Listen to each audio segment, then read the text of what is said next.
Thanks a lot for having me. My name is Maximilian Piros. And lately I've been thinking a lot about this question.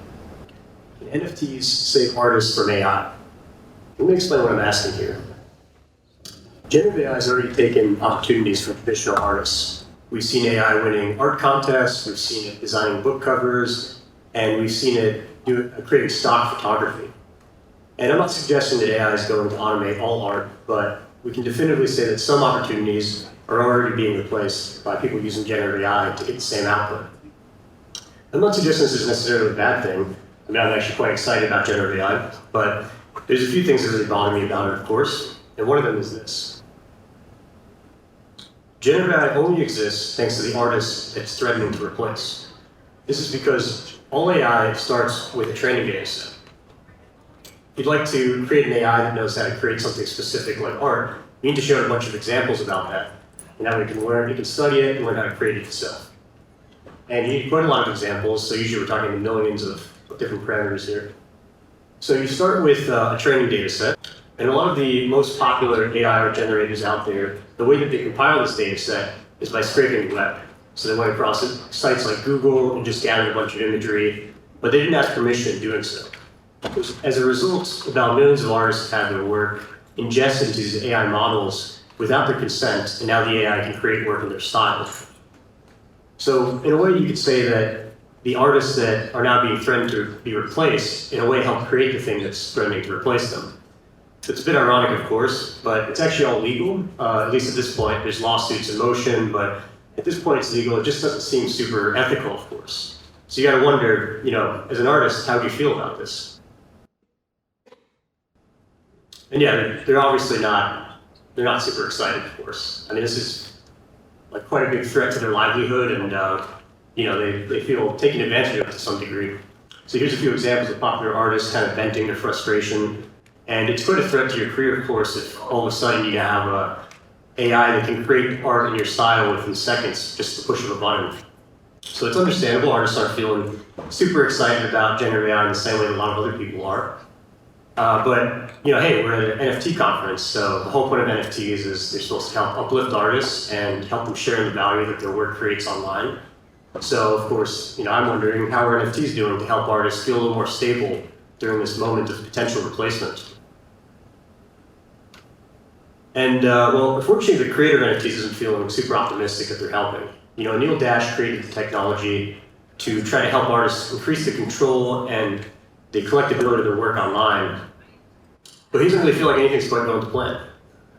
So that's not a super inspiring sign, right? It's not, if the inventor is not feeling like they're helping, it's not a great sign, of course. But he's just one guy. Granted, he's definitely a smart guy, but just one guy. So is there any data that can help us validate that this concern is actually true?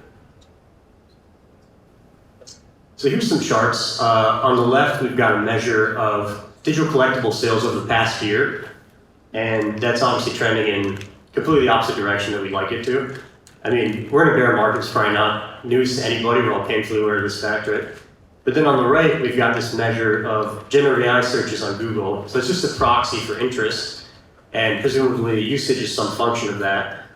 But just to get a sense of how excited people about generative AI right now, and ironically, these charts are like mirror images of each other. So if you want to draw a conclusion from this data, you could pretty much say that we've got this sense that artists' livelihood is trending down, at least in the form of digital collectibles, at the very same time that the threat of replacement is trending up exponentially, unfortunately.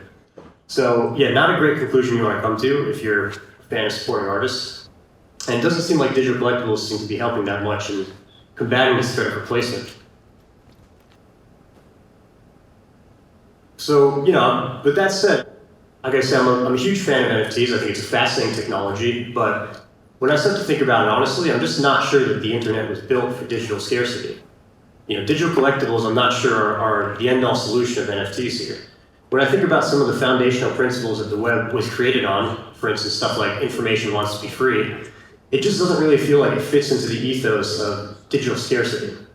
I mean, I kind of find it hard to believe that we worked this hard to create accessibility for anything, anywhere, at any point, with just a few clicks to then just put an artificial limitation on it. It definitely works for some contexts, but I'm just not sure this is all there is. And I wonder if there's other solutions that NFTs could be used for. So I ended up stumbling upon this quote from the founder of Midjourney, which is one of the most popular AI generators out there. And Forbes asked in this interview, hey, did you ask for permission from any of the artists that you ingest into your model that are alive, right? Because they're alive, you can literally just send them an email and say, hey, can I use your art to train my AI with? And his response was no. There's just, the technology doesn't exist today, so it's scale, to do that at scale. So he's dealing with millions of images, and there's just no way to get consent for all of that imagery before you train your AI with it. So it's too bad, right? You can't get artists' consent to these generative AI models because there's just no technology that would facilitate things like, metadata. There's no registry of the owners of those imagery, so it's too bad we just can't do it, right? But really, because I feel like there's already technology out there that does a lot of these things. I mean, let's look down the list. We start with metadata. So you're telling me there's no way that I can associate any information as metadata with a digital image? Because I'm pretty sure if I go around this conference, there's tons of people with nice ape illustrations who would love to tell me what rare traits are associated with it in the metadata. So that one I feel like probably already have that. Secondly, we need to GUI it, right? We're talking about specific metadata for a specific image. We have to make sure that this thing is unique. So we need a global unique identifier. So one way to say that is, we need to make sure that these digital items that are being ingested into the training data are unique or non-fungible, of course. So that one sounds super familiar. I mean, I don't know if that rings a bell to any of you guys, but I feel like we've already got that one going. And then lastly, we need to know who the owner is. Who's setting the permission for all this digital imagery? We need to make sure it's the right person who's, so we can trust it, right? So how do we find an owner of any specific digital item online? Well, it'd be nice if we could just look in their digital wallet, but apparently that's not available today, I guess. So this is why we can't have artist consent in generative AI models. That's too bad. But yeah, I'm pretty sure we already have something like this. I don't know if it rings a bell to any of y'all, but NFTs, yeah. NFTs do all that already, right? So what if NFTs are the key to unlocking artist consent and compensation in these generative AI models? Think of it like this. The next time somebody wants to create a new AI model, instead of scraping the web and using a bunch of imagery without anybody's permission, maybe they scrape a blockchain.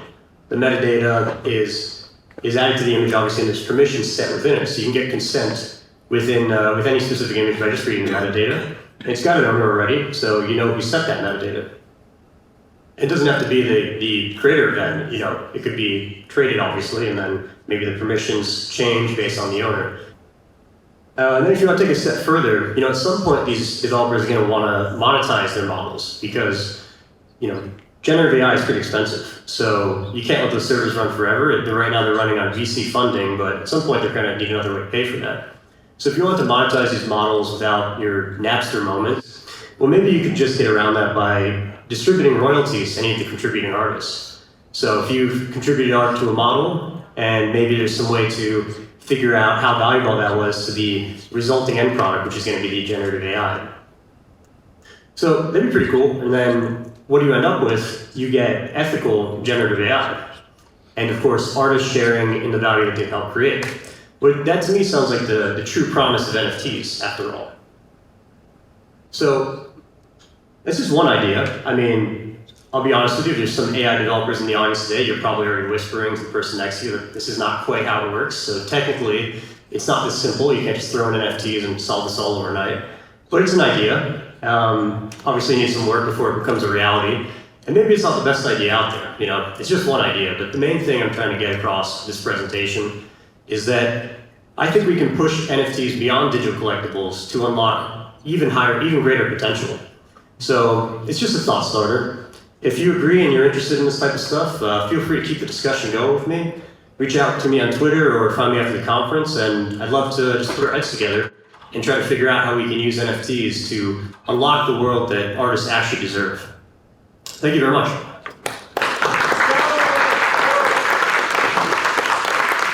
I found that to be wonderful. Can you put the slide with the two graphs really quick? Maybe in the middle of the deck. I thought about something interesting. I've been co-producing NFT and blockchain events for 5 years, but I've also been co-producing AI events. And this is exactly what events have been like. It's like when I started co-producing events in 2017, that was hot, right? It's all about crypto and ICOs and then that bombs, and then voice AI comes with Alexa, right? And then when voice AI is disappointing, everybody goes, they leave the voice industry and now they're all NFT people. But now the NFT industry is struggling, now they're all back to generative AI.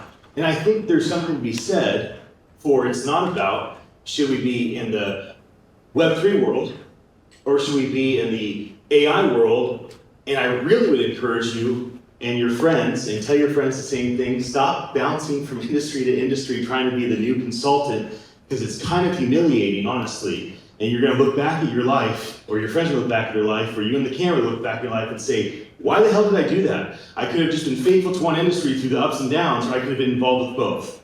Thank you for doing something meaningful that brought two industries together. Thank you for sharing things like this so we can see that there's reasons for trends of that nature. Can we give Maximilian one more hand? It's all connected.